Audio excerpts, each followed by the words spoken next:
we do happens in a social emotional context. This means that right here, right now, in this space, there's an emotional energy, a charge. We can all feel it if we bring our attention to it. This charge is made up of all our individual energies, including our feelings toward and about one another. Let's take a moment to look around at the people with whom we're sharing this time, this space, this energy, this dance. And what does this have to do with dementia? In our everyday lives, not a lot of attention is paid to the social-emotional environment. But people with diminishing cognitive abilities are dependent upon this environment to feel safe. In fact, they're quite expert at tuning in to others' feelings. Please note, this is something they excel at. To the extent that they feel judged, ignored, or devalued, they feel emotionally unsafe.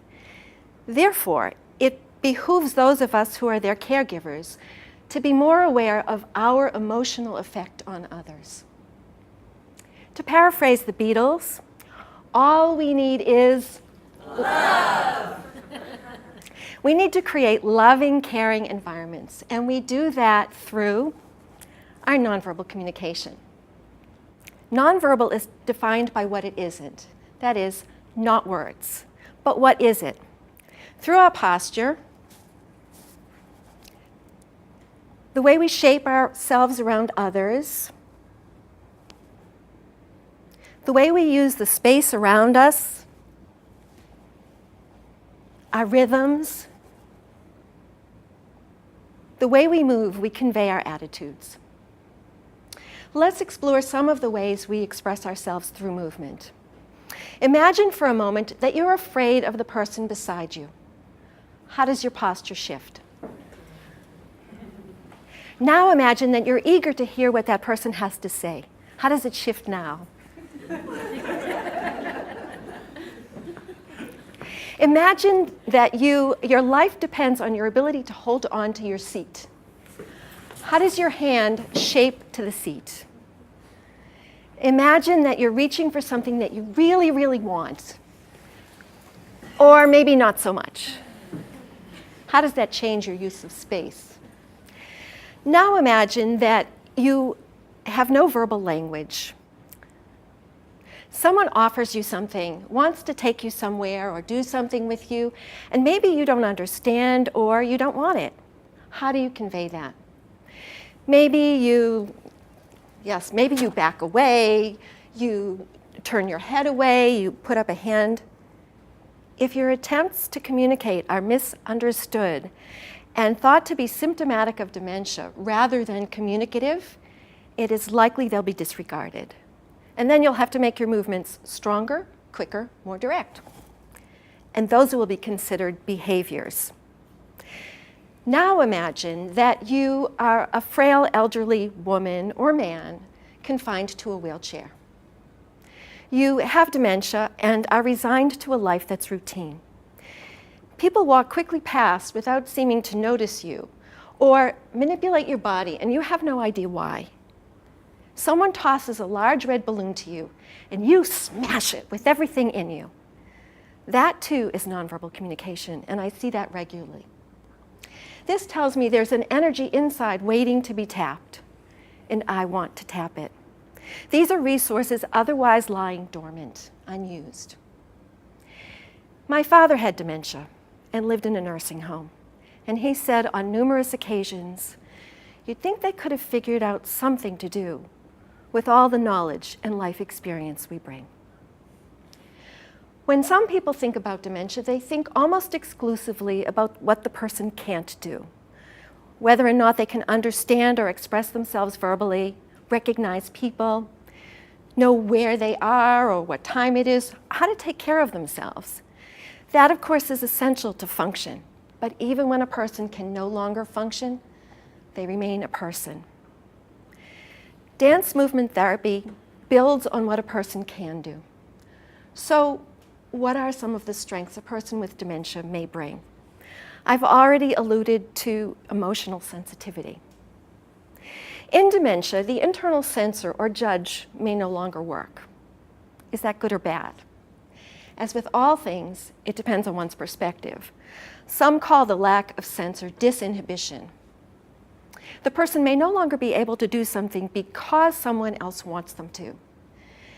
This lack of censor may free the person up to be spontaneous, to say or do what they think or feel, to be genuine. Personally, I highly value genuineness. It takes a lot less energy to discern how a person truly feels, and it frees me up to be present. Many people with dementia are unable to access motivation. They need someone, preferably everyone, to provide sufficient sensory stimulation that is culturally and personally relevant to help them connect to their intrinsic motivation. Once that motivation is tapped and they're invited to be present, they can be delightfully playful and present. They can still move and derive great pleasure from moving, but without help, they can't access it. Dance movement therapy is about forging a healing relationship where dance and movement are the primary media, just as words are the medium in verbal psychotherapy. The relationship becomes the strongest motivator. Shower them with stimuli, music and props, and then pay attention to how they respond. Are their movements large or small, tapping a toe, blowing a kiss, or refusing to participate? Let them know they're seen, heard, and appreciated, and their choices respected. It is just as important to honor their refusal as any other choice. Incorporating their responses lets them know their contributions matter. When they see their movement reflected back, they recognize that they're having an impact. This empowers them, and they're likely to move and express themselves more. The point is not to get them to do the therapist dance, a waltz, a line dance, or any particular dance, but rather to improvise, to create a new dance, a dance of interaction, one that's never been done before. What happens once the music comes on and the props come out, no one can predict. The benefit, when we are creative and curious, when we experience psychosocial stimuli that are numinous, novel, arousing, surprising, and meaningful, new neural pathways develop. So why does it matter? Why does it matter if anyone dances with someone with dementia? Why should anyone care? We have become far too complacent about care that does not honor our mothers and fathers. The way we treat older adults and people with dementia gives definition to our culture. It reflects our societal values. Our elders, those who have come before and paved the way for us, deserve much better. I see people with advanced dementia warehoused all too often. We pay honor when we dance with them, when we relate to them in an embodied way, when we attempt to understand their nonverbal communication.